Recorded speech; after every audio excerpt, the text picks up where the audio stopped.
അപ്പോൾ വീണ ജോർജിന് ഈ KSUക്കാരുടെ അക്രമത്തിൽ പരിക്ക് പറ്റിയെങ്കിൽ എന്ത് പരിക്കാണ് പറ്റിയത്, ആ പരിക്കിന് ഏത് ആശുപത്രിയിൽ എന്ത് തരം ചികിത്സയാണ് കൊടുക്കേണ്ടത് എന്ന് പാർട്ടി തീരുമാനിക്കും. ഈ പാർട്ടി എന്നതിന് അടിവര. Government medical college hospital Kannur Pariyaram അവർ ഇറക്കിയ വാർത്താക്കുറിപ്പ്, മെഡിക്കൽ ബോർഡിന്റെ റിപ്പോർട്ടിന്റെ അടിസ്ഥാനത്തിൽ ഇറക്കിയ വാർത്താക്കുറിപ്പ് ഇങ്ങനെയാണ്. നിരന്തര നിരീക്ഷണം ആവശ്യമായതിനാൽ ICUവിൽ തന്നെ ചികിത്സ തുടരുവാൻ ബോർഡ് തീരുമാനിച്ചു. നിലവിലുള്ള ശാരീരികാവസ്ഥയിൽ യാത്ര അനുവദനീയമല്ലാത്തതിനാൽ കണ്ണൂർ ഗവൺമെന്റ് കോളേജ് ആശുപത്രി ICUവിൽ തന്നെ ചികിത്സ തുടരുവാൻ തീരുമാനിച്ചു. സംശയമൊന്നുമില്ലല്ലേ? ഇന്നലെ വൈകുന്നേരം ഇറക്കിയ മെഡിക്കൽ റിപ്പോർട്ടാണ്. പക്ഷേ ഇന്ന് പുലർച്ചെ 4 മണിക്ക് ആരോഗ്യമന്ത്രി അവിടെ നിന്ന് ഡിസ്ചാർജ് വാങ്ങി റോഡ് മാർഗം, അതായത് ഔദ്യോഗിക കാറിൽ തിരുവനന്തപുരത്തേക്ക് തിരിച്ചു. തോന്നി അതങ്ങനെ വരൂ, അതങ്ങനെ സംഭവിക്കൂ. കണ്ണൂർ ആശുപത്രിയിൽ നിന്ന് അറിയാൻ കഴിഞ്ഞത് തുടർ ചികിത്സ തിരുവനന്തപുരം മെഡിക്കൽ കോളേജിൽ നടത്തുമെന്നാണ്. പക്ഷേ ഇതുവരെ തിരുവനന്തപുരം മെഡിക്കൽ കോളേജിൽ മന്ത്രി എത്തിയിട്ടില്ല. സ്വാഭാവികം. അല്ല, വീണ ജോർജിന് സംഭവിച്ച അപകടം അഥവാ അവർക്ക് നേരെ നടന്ന പൈശാചികമായ KSUക്കാരുടെ വധശ്രമം, ആക്രമണമല്ല വധശ്രമം, അത് എത്ര ഗുരുതരമായിരുന്നു എന്നും അതിൽ ബഹുമാനപ്പെട്ട മന്ത്രിക്ക് സംഭവിച്ച ശാരീരികവും മാനസികവുമായിട്ടുള്ള ആഘാതം, ക്ഷതം എത്ര ഭയാനകമായിരുന്നു എന്നുള്ളത് കേരളത്തിലെ 3.5 കോടി ആളുകൾക്ക് ഇതിനകത്ത് തന്നെ മനസ്സിലായി കഴിഞ്ഞിട്ടുള്ള.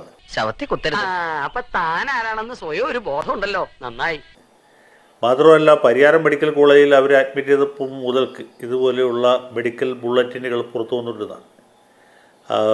മന്ത്രിയുടെ ആരോഗ്യസ്ഥിതി ആശങ്കാജനകമായി തുടരുന്നു, നിയന്ത്രണാധീനമാണ്, തുടർ ചികിത്സ ആവശ്യമാണ്, സർജറി തൽക്കാലം നമ്മൾ ഉദ്ദേശിക്കുന്നില്ല, ഹാർട്ട് ബീറ്റ് ചെറിയ താളക്രമമുണ്ട്, ബ്ലഡ് ഷുഗർ കൂടുതലാണ്, മൂത്രത്തിൽ ആൽബുമിനുണ്ട്. ഇങ്ങനെ നിരവധി വിഷയങ്ങൾ നമ്മൾ ദൈനംദിന അടിസ്ഥാനത്തിൽ കേട്ടുകൊണ്ടേയിരിക്കുകയാണ്. നമ്മളൊക്കെ വിചാരിച്ചത് മിക്കവാറും വല്ല പൊതു അവധി അടുത്ത ദിവസം അങ്ങനെ ഉണ്ടാവുമോ എന്ന് പോലും പേടിച്ചു പോയി. എന്ത് പറ്റിയടാ? ചായ നെറുകന്തലേ കയറി ബ്ലോക്ക് ആയതാ. പക്ഷേ പിന്നീട് അവരുടെ ആരോഗ്യനില കുറേശ്ശെ മെച്ചപ്പെടുന്നുണ്ട്. വെന്റിലേറ്ററിൽ നിന്ന് ICUവിലേക്ക് മാറ്റി ICUവിൽ നിന്ന് വാർഡിലേക്ക് മാറ്റാൻ ആലോചിക്കുന്നു. മെഡിക്കൽ ടീം ഉണ്ട്. പരിയാരം മെഡിക്കൽ കോളേജിലെ മെഡിക്കൽ ടീം കൂടാതെ കണ്ണൂർ ജില്ലാ ആശുപത്രിയിൽ നിന്ന് പോയ ടീമുണ്ട്. മിക്കവാറും തിരുവനന്തപുരത്ത് നിന്ന് ഒരു ടീം വിമാനത്തിൽ പുറപ്പെടാൻ സാധ്യതയുണ്ട് എന്നൊക്കെ. ഇങ്ങനെ സംഭ്രമജനകമായ വാർത്തകൾ കേട്ട് നമ്മളൊക്കെ നടുങ്ങി തരിച്ചിരിക്കുകയാണ്. ആ തേണ്ടി തൊലി ഇരിക്കുകയാണ് ഉത്തമ, സഹിക്കല്ലാതെ എന്ത് ചെയ്യാം. അതിൻ്റെ ഒരു കൾമിനേഷൻ എന്നുള്ള രീതിയിലാണ് ഇന്നലെ ഇപ്പോൾ വീണു വായിച്ച ബുള്ളറ്റിൻ വന്നത്. അത് പ്രകാരം മന്ത്രിക്ക് യാത്ര ചെയ്യുന്നതിന് ചില തടസ്സങ്ങളുണ്ട്. സൂക്ഷ്മ നിരീക്ഷണവും പരീക്ഷണങ്ങളും തുടർന്നുകൊണ്ടിരിക്കുകയാണ് എന്നൊക്കെയാണ്. നേരം വെളുത്തപ്പോൾ കേൾക്കുന്നു മന്ത്രി അവിടുന്ന് അപ്രത്യക്ഷയായിരിക്കും. കൂടുവിട്ട് കൂടുമാറൽ എന്ന് പറഞ്ഞ വിദ്യ ഉപയോഗിച്ച് അവർ തിരുവനന്തപുരത്തേക്ക് പോന്നിരിക്കുകയാണ്. പക്ഷേ തിരുവനന്തപുരത്ത് എത്തിയിട്ടില്ല. മിക്കവാറും തിരുവല്ലയിലെ പുഷ്പഗിരി ആശുപത്രിയിൽ അവരെ പ്രച്ഛന്ന വേഷധാരിയായിട്ട് അഡ്മിറ്റ് ചെയ്തിരിക്കുമെന്നാണ് എനിക്ക് തോന്നുന്നത്. കാരണം മന്ത്രിക്ക് ഈ കാര്യം നമ്മുടെ സർക്കാർ സംവിധാനം വളരെ വിശ്വോത്തരമാണെങ്കിലും അവർക്ക് വിശ്വാസമുള്ള സ്ഥലത്ത് വേണമല്ലോ ചികിത്സ നടത്താനായിട്ട്. അപ്പോൾ ഒന്നുകിൽ പുഷ്പഗിരിയിൽ അല്ലെങ്കിൽ ബിലീവേഴ്സ് ചർച്ചിൻ്റെ മെഡിക്കൽ കോളേജിൽ ഇവരെ അഡ്മിറ്റ് ചെയ്തിരിക്കാൻ സാധ്യതയുണ്ട്. ഞാൻ ഈ വീണ ജോർജിനെ സംബന്ധിച്ചുള്ള ഡോക്ടർമാർ പറയുന്നത് വിശ്വസിക്കാൻ ആഗ്രഹിക്കുന്ന ആളാണ്, അവരുടെ വാക്കിന് വില കൊടുക്കുന്ന ആളാണ്. അപ്പോൾ വീണ ജോർജിന് തീർച്ചയായിട്ടും ഈ ആക്രമണത്തിൻ്റെ ഫലമായിട്ട് ഗുരുതരമായ ശാരീരികം മാത്രമേ മാനസികമായിട്ടുള്ള ആഘാതവും സംഭവിച്ചിട്ടുണ്ട്. ഈ പറഞ്ഞതിന് വേറൊരർത്ഥം ഇല്ലേ? ഏയ്, അങ്ങനെ പ്രത്യേകിച്ച് അർത്ഥമൊന്നുമില്ല. ഞാൻ എന്തിനാ ഈശ്വര ഇങ്ങനെ തെറ്റിദ്ധരിക്കണേ? അവരുടെ ആരോഗ്യം വീണ്ടെടുക്കാൻ വേണ്ടി നമ്മളൊക്കെ ദൈവത്തോട്, കർത്താവ് ഈശോ മിശിഹായോട് പ്രാർത്ഥിക്കുകയാണ് ചെയ്തിട്ട്. അതിന് പകരം ഈ VD സതീശൻ്റെ വാക്ക് കേട്ട് ഇവർക്ക് അപകടമൊന്നും സംഭവിച്ചിട്ടില്ല. അവർ അപകടം അഭിനയിക്കുന്നതാണ്, KSUക്കാർക്ക് ആ പരിസരത്തേക്ക് എത്താൻ പറ്റിയിട്ടില്ല എന്നൊക്കെ പറയുന്നത് ക്രൂരമാണ്. അങ്ങനെയൊന്നും പറയാൻ പാടില്ല ഒരാൾ ആശുപത്രി കിടക്കുമ്പോൾ. പ്രത്യേകിച്ച് എൻ്റെ ഐഡിയ ആയിപ്പോയി, നിന്റെ ഐഡിയ നിന്നെ ഞാൻ കൊന്നേനെ പട്ടി. ആശുപത്രിയിൽ വന്നതിന് ശേഷം നമുക്ക് വേണ്ടി പിന്നെ ചർച്ച ചെയ്യാം. എന്നാലും ഇങ്ങനെ മരണാസന്നയായി കിടക്കുന്ന ഒരാളെക്കുറിച്ച് ഇന്നോ നാളെയോ എന്ന രീതിയിൽ കിടക്കുമ്പോൾ നമ്മളിങ്ങനെ ചർച്ച ചെയ്യുന്നത് ക്രൂരതയാണെന്നാണ് എൻ്റെ അഭിപ്രായം. മന്ത്രി അവിടെ അഡ്മിറ്റ് ആയിരിക്കുന്നത് സർക്കാർ സംവിധാനത്തിലാണ്. മന്ത്രി എന്ന് പറയുന്നത് നമ്മുടെ ജനപ്രതിനിധിയാണ്. അതുകൊണ്ട് തന്നെ അതിൻ്റെ ചെലവിൻ്റെ ബാധ്യത വഹിക്കുന്നതും പൊതു ഖജനാവ് തന്നെയാണ്, അതായത് നികുതി പണമാണ്. അതുകൊണ്ട് തന്നെ തീർച്ചയായിട്ടും മന്ത്രിയുടെ ഹെൽത്തിൻ്റെ കാര്യത്തിലുള്ള ഒരു കൺസേൺ ഇവിടെയുള്ള ജനങ്ങൾക്കുണ്ട്. അതിനെക്കുറിച്ച് അറിയാനുള്ള ഒരു അവകാശം ആൾക്കാർക്കുണ്ട്. അയ്യോ അങ്ങനെ പറഞ്ഞൂടാ. അത് കൃത്യമായിട്ട് എന്ത് സാഹചര്യത്തിലാണ് അവിടെ നിന്ന് ഡിസ്ചാർജ് കൊടുത്തത് എന്നതിനെക്കുറിച്ച് അവർ വിശദീകരിക്കേണ്ടതാണ്. അത് വിശദീകരിച്ചില്ല എങ്കിൽ നിലവിൽ കോൺഗ്രസ് ഉയർത്തുന്ന കുറേയധികം ആരോപണങ്ങളും ആ ആരോപണങ്ങൾക്ക് കൂടുതൽ ബലം കിട്ടും എന്നുള്ളതാണ് അതിന്റെ വസ്തുത. എന്താ ഉറക്കം വരുന്നു. അപ്പോൾ ആ രീതിയിലത്തേക്ക് സർക്കാരിനെ കൂടി അല്ലെങ്കിൽ CPM-നെ കൂടി വെട്ടിലാക്കുന്ന രീതിയിലത്തേക്ക് ഡോക്ടർമാരും അതേപോലെ തന്നെ ഒരു മെഡിക്കൽ കോളേജും ഒന്നും തന്നെ പെരുമാറാൻ പാടില്ല എന്നുള്ളതാണ് എൻ്റെ വ്യക്തിപരമായിട്ടുള്ള അഭിപ്രായം. ശവത്തേല് ബ്ലേഡ് വെച്ച് കീറില്ല എൻ്റെ നായരെ.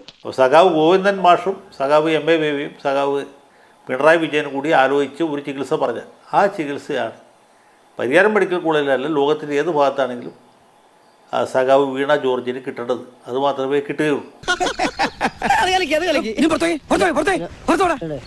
അപ്പോൾ അങ്ങനെ ഒരു സംവിധാനത്തിൽ പ്രവർത്തിക്കുമ്പോൾ ഇങ്ങനെ പല അത്ഭുതങ്ങൾ സംഭവിക്കുന്നു. നമ്മളെപ്പോലെയുള്ള ആളുകൾക്ക് പെട്ടെന്ന് മനസ്സിലായതുമില്ല. അപ്പം നിങ്ങൾക്ക് പ്രത്യേകിച്ച് മനസ്സിലാവില്ല. എനിക്ക് പിന്നെ ഈ സംവിധാനത്തിൻ്റെ ഭാഗമായി കുറേ നാൾ പ്രവർത്തിച്ച ആളെന്നുള്ള എനിക്ക് കുറച്ചൊക്കെ മനസ്സിലാവും. അപ്പം ഞങ്ങളുടെ പാർട്ടിയെക്കുറിച്ച് നിങ്ങൾക്കൊരു ചുക്കും അറിയില്ല എന്ന് സഖാവ് പിണറായി വിജയൻ പറഞ്ഞപ്പോൾ ഇതിനകത്ത് ഇങ്ങനെ അന്തർധാര പലതും. നമ്മൾ വിചാരിക്കുന്ന രീതിയിലല്ല കാര്യങ്ങൾ നടക്കുന്നത്. നമ്മൾ വിചാരിക്കുന്ന രീതിയിലല്ല കാര്യങ്ങൾ നടക്കേണ്ടത്. അപ്പോൾ വീണ ജോർജിന് ഈ KSUക്കാരുടെ അക്രമത്തിൽ പരിക്ക് പറ്റിയെങ്കിൽ എന്ത് പരിക്കാണ് പറ്റിയത്, ആ പരിക്കിന് ഏത് ആശുപത്രിയിൽ എന്ത് തരം ചികിത്സയാണ് കൊടുക്കേണ്ടത് എന്ന് പാർട്ടി തീരുമാനിക്കും. ഈ പാർട്ടി എന്നതിന് അടിവരം. അങ്ങനെ പാർട്ടി ഒരു തീരുമാനം എടുത്തിട്ട് വരും. ആ തീരുമാനം അനുസരിച്ചിട്ടുള്ള ബുള്ളറ്റിനാണ് നിങ്ങളിപ്പോൾ നേരത്തെ വായിച്ചതും ഇപ്പോൾ വായിച്ചതും ഇനി വായിക്കാൻ പോകുന്നത്. അതൊക്കെ പാർട്ടിയുടെ ഹിതവും പ്രിയവും അനുസരിച്ച് പാർട്ടി ഓഫീസിൽ നിന്ന് തീരുമാനിക്കുന്ന ചികിത്സയാണ് കൊടുത്തുകൊണ്ടിരിക്കുന്നത്. ആര് പറഞ്ഞു? ഭഗവാനെ, ഇതെന്തൊരു ലോകം, എന്തൊരു നുണ. എത്ര നാളിനുള്ളിൽ ഇവരുടെ അസുഖം മാറണം എന്നൊക്കെ ഇവർ നിയമസഭയിൽ അല്ലെങ്കിൽ സെക്രട്ടേറിയറ്റിൽ ഹാജരാകണം എന്ന കാര്യവും പാർട്ടി തീരുമാനിക്കും. അപ്പോൾ പാർട്ടിയുടെ തീരുമാനം എന്ന് പറഞ്ഞാൽ അലംഘ്യമാണ്, കല്ലെ പിളർക്കുന്ന കൽപ്പനയാണ്. അത് അംഗീകരിക്കുകയും അതനുസരിച്ചുള്ള ചികിത്സ കൊടുക്കുകയോ കൊടുക്കാതിരിക്കുകയോ ചെയ്യുന്ന ജോലി മാത്രമേ ഡോക്ടർമാർക്കുള്ളൂ. സത്യമാണെങ്കിലും എനിക്ക് അംഗീകരിച്ചു കൊടുക്കാൻ പറ്റുമോ? അതനുസരിക്കുന്ന ഉത്തരവാദിത്തമാണ് വീണ ജോർജിനുള്ളത്. വീണ ജോർജിനോ അല്ലെങ്കിൽ അവരുടെ ഭർത്താവിനോ മക്കൾക്കോ ആർക്കും ഇന്ന രീതിയിലുള്ള ചികിത്സ കൊടുക്കണം എന്ന് നിർബന്ധിക്കാനുള്ള അധികാരമോ അവകാശമോ ഇല്ല. അതാണ് ഈ പാർട്ടി സംവിധാനം. ഈ പാർട്ടി സംവിധാനത്തിൽ ഇതുപോലെയുള്ള പല അസുഖങ്ങളും ഉണ്ടാകും, ഉണ്ടാകാതിരിക്കും. അതിനെവിടെ ചികിത്സിക്കണം എന്നുള്ള കാര്യം പാർട്ടി തീരുമാനിക്കും. നാണമില്ലേടാ നിനക്ക് ഇങ്ങനെ നാറിയ കളി കളിക്കാൻ? ഇത് പറയുമ്പോൾ എൻ്റെ മനസ്സിലേക്ക് വരുന്ന 1967-69 കാലത്ത് സഖാവ് EMS നമ്പൂതിരിപ്പാടിന് ഇതുപോലെ രാഷ്ട്രീയമായ ചില അസുഖങ്ങൾ ബാധിക്കുകയും പാർട്ടി നിർദ്ദേശപ്രകാരം അദ്ദേഹം കിഴക്കൻ ജർമ്മനിയിലേക്ക് പോവുകയും ചെയ്തു. അങ്ങനെ ഒരു സംഭവം ഉണ്ടായിട്ട് ഇന്ത്യയിൽ അങ്ങനെ ഒരു സംഭവം ഉണ്ടായോ? സത്യത്തിൽ നമ്പൂതിരിപ്പാടിന് യാതൊരു അസുഖം ഉണ്ടായിരുന്നില്ലെന്നും കിഴക്കൻ ജർമ്മനിയിലേക്ക് അയച്ചത് ഇവിടെ നിന്ന് അദ്ദേഹത്തെ മാറ്റി നിർത്തി ഇവിടെ പ്രശ്നങ്ങളെങ്കിലും പരിഹരിക്കാൻ വേണ്ടിയിട്ടുമായിരുന്നു എന്നാണ് ദോഷൈകതർക്കുകൾ. അന്ന് മലയാള മനോരമ, മാതൃഭൂമി മുതലായ പത്രങ്ങളുള്ളൂ. ഏഷ്യാനെറ്റൊന്നും സംപ്രേഷണം തുടങ്ങിയിട്ടില്ല. അന്ന് ഇങ്ങനെയാണ് അയാളെ സംബന്ധിച്ച വാർത്തകൾ, റിപ്പോർട്ടുകളൊക്കെ വന്നു. പാച്ചേട്ടാ, അവമാനിക്കരുത്. ഞാൻ നല്ലൊരു കുടുംബത്തിൽ പറഞ്ഞവനാണ്. നീ നല്ല കുടുംബത്തിൽ പറഞ്ഞു, ഞാൻ പിന്നെ മറ്റേ കുടുംബത്തിൽ പറഞ്ഞാണല്ലോ. അപ്പോൾ ഇങ്ങനെ നമുക്ക് അറിയാൻ പാടുള്ള ഒരുപാട് കാര്യങ്ങൾ, അത് മെഡിസിൻ ആണെങ്കിലും ശരിയാണ്, എഞ്ചിനീയറിംഗ് ആണെങ്കിലും ശരിയാണ്, അല്ല ഇതുപോലുള്ള സ്പെഷ്യലൈസ്ഡ് ഫീൽഡ് ഏതായാലും ശരിയാണ്. അതുമാത്രമല്ല പാർട്ടിക്കാരെ സംബന്ധിച്ചിടത്തോളം പാർട്ടിക്ക് വേറൊരു കോഡ് ഓഫ് കോണ്ടക്റ്റ് ഉണ്ട്. അതനുസരിച്ച് മാത്രമേ ചികിത്സിക്കാനോ ചികിത്സിക്കാതിരിക്കാനോ മരുന്ന് കഴിക്കാനോ കഴിക്കാതിരിക്കാനോ ഇഞ്ചക്ഷൻ കൊടുക്കാനോ കൊടുക്കാതിരിക്കാനോ ഒക്കെ പറ്റുള്ളൂ. അപ്പോൾ അതാണ് ഇതിൽ താത്വികമായിട്ടുള്ളൊരു വിശകലനം. പ്രിയ വർക്കേഴ്സ്, നിങ്ങൾ ആരും കരയരുത്. ഇങ്ങനെയുള്ള അപകടങ്ങൾ വരുന്നത് എനിക്ക് വലിയ ഇഷ്ടാ. അയ്യോ, വല്ലപ്പോഴൊരിക്കലേ വരുള്ളൂ. അത് ഞാൻ ഓണം വിഷു പോലെ ആഘോഷിക്കും.